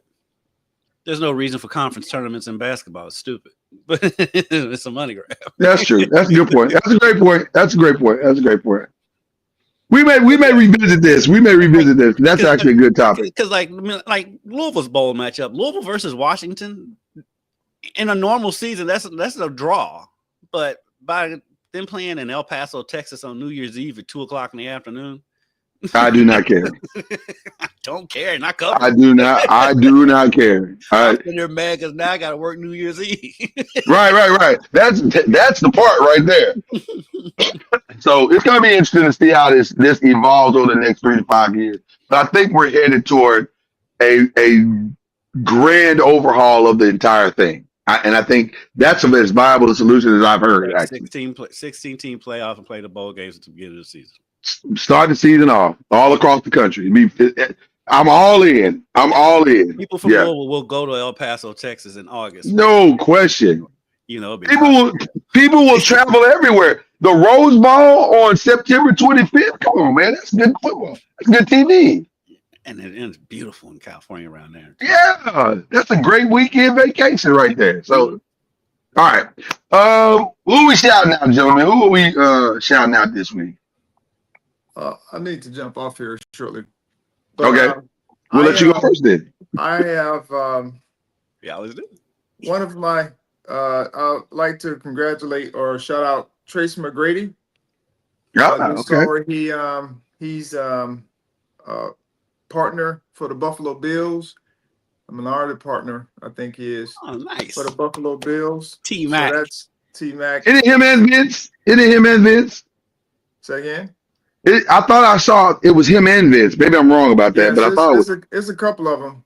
Yeah. A couple. It's another partner as well. Shout out to those brothers. Just nice guys, just good dudes. Yeah. So grateful for them being able to do that. And then my last one is for my man Willie Simmons, becoming the new head coach at FIU. He's oh wow, I didn't hear about that. Yeah. He's from this area. Mm-hmm. Here, of course, he was at FAMU. Head coach won the SWAC, won the Black College, the Celebration Bowl at FAM before he left to go to Duke last year as the running backs coach, and now he's the new head coach at FIU. So, congratulations, Shotgun Willie. He'll do well. Wow, nice. Played at Clemson. Nice. That's awesome. That's really awesome. Okay. All right. Charlie, if you need to jump, we appreciate you, man. You know that. All right. Thank you, guys. All right, man. All right, brother. We got you. All right. I'll give my shout out to University of Louisville women's volleyball. They play in the Sweet 16 tonight. Okay. Against Purdue. They had to play at Freedom Hall because the U of L women have a game against Grambling State tonight, so they had to move the NCAA tournament to Freedom Hall. Really? Why they couldn't just play that Grambling State game at 11 o'clock in the morning? Because right, like nobody. With all due respect to Grambling State, anybody going to that game? And I guarantee you they're already here anyway. So right, but that's what it is. But they played in Freedom. Last time that Louisville went to the Final Four in volleyball, the regional was in Freedom Hall. Okay, so because U of L basketball had a game over in the Yum Center. So gotcha. they play Purdue tonight in the second game. So it's supposed to start around 9:30-ish. You know, volleyball though, so it's probably going to be closer to 10. And then if they advance to the Final Four is at the KFC Yum Center. So that's right, baby. Have a very real opportunity to host the Final Four of the national championship, be home for the Final Four of the national championship in the KFC Yum Center. So shout out. Man, that is a great advantage. Danny Busboom Kelly, one of the nicest coaches and one of the funnier coaches you'll ever meet. And friend of the pod. Yes, and Yes. probably after the tournament's over, we could probably have her on the show. We'll have her back on. Yeah. Okay. So I have a very strange starting shout out. Shout out to the Pine Bluff, Arkansas Fire Department. And the reason why I'm shouting them out, because 2 doors down from me was a 5-alarm fire where the fire had gotten so big it was literally blazing over the trees that are in my neighbor's yard. It was at least 30 to 40 feet high. It was one of the scariest things, Kendrick, I've ever seen in my life. Like apocalyptic stuff. It was listen, I wish I'd have thought. I'm not one of those people that when I see a tragic situation going on, I pull out my camera to film it. So I was more in the moment, but it was one of the wildest moments I've ever witnessed in my life. But yes, they jumped on it. They put that fire out, and I want to shout out to that fire department because that was crazy. And then my last one is to the Miami Dolphins. And I say that because nothing has given me greater pleasure this season. In a season where my New York Giants have not played the best, nothing has given me greater pleasure as to watching the demise of Aaron Rodgers at this stage of his career. Saw some shocking interwave news. Go ahead. I just saw your face, so we definitely gonna talk about that after the show. But yes, watching Aaron Rodgers come to his ultimate demise this season has brought great joy to my life, and I am thankful for the Dolphins for putting the final nail in the coffin this past weekend. It was hilarious to watch because he played well. That's what makes it that's more funny is when he's played. He did play better. I will say that he did play better this past game. He threw for the first time in years. Yeah, and still it was not enough. Those two though, because I'm such a fan of the Le Batard show, it's funny when the Dolphins lose too. Oh really? Because they're the kings of getting one win. And they get so hyped up about their team, especially when it comes to the Hurricanes. But with the Dolphins, they are constantly optimistic, but they want them to be good so bad. So the show predicted this run that they're on because of the schedule. Yeah. But when they do lose, when eventually they do lose, Dan's not the one. It's the rest of the show that. There's something about Miami fans that they constantly believe that, much like Kentucky fans, they constantly believe that this year is their year. Well, Miami fans, they think the whole world is against them in all of their sports, and I'm like, that's not true. A lot of they think everybody's against the Heat. Like nobody's thinking about the Heat in that way. I got to be honest with you. No one cares about Miami sports. Like it's not. Nobody's staying up late to think about Miami sports. Nobody hates Miami because they're not that relevant. No. People hate Duke because Duke's relevant. People hate Ohio State because Ohio State's relevant. Kentucky, Cowboys, so much. Nobody's checking for Miami like that. Maybe in 1985 or 2000 when that 2000 team was good, and that was just the Hurricanes. And maybe when LeBron was playing for the Heat. Okay. But it still wasn't to the extent that they act like it was. No, it's not that serious. People don't think about Miami nothing. Baseball, basketball, football, nothing. The only reason we thought about you this year is because Cam Ward was actually really good. Yeah. So, that's about it. But anyway, shout out to Miami Dolphins. I appreciate you so much. I do like to. You're the best. I hope he can stay healthy because I do like to. Listen, every time that dude takes off running, I get nervous. And Devon Achane has been winning me fantasy football games for 2 years now. He's low key one of the best running backs in the league. Gets 0 pub. He's good for a 15, 20 point game for sure. Mm-hmm. Oh, I'd be crazy not to do this. Shout out to Sam Darnold. Yes. Gotta give you love, brother. Gotta give you love. Because for some reason, I don't know why, but in our fantasy league, he was available this past weekend when Lamar was sitting. So won that game. Thanks, Sam Darnold. What do you do if you're the Vikings? Oh man, I know we gotta go, but you know what? We're going offline on that one. Love you guys. Appreciate you guys. You're the best. And thank you for rocking with Believe in the ACC. But I got my Sam Darnold answer when we get done.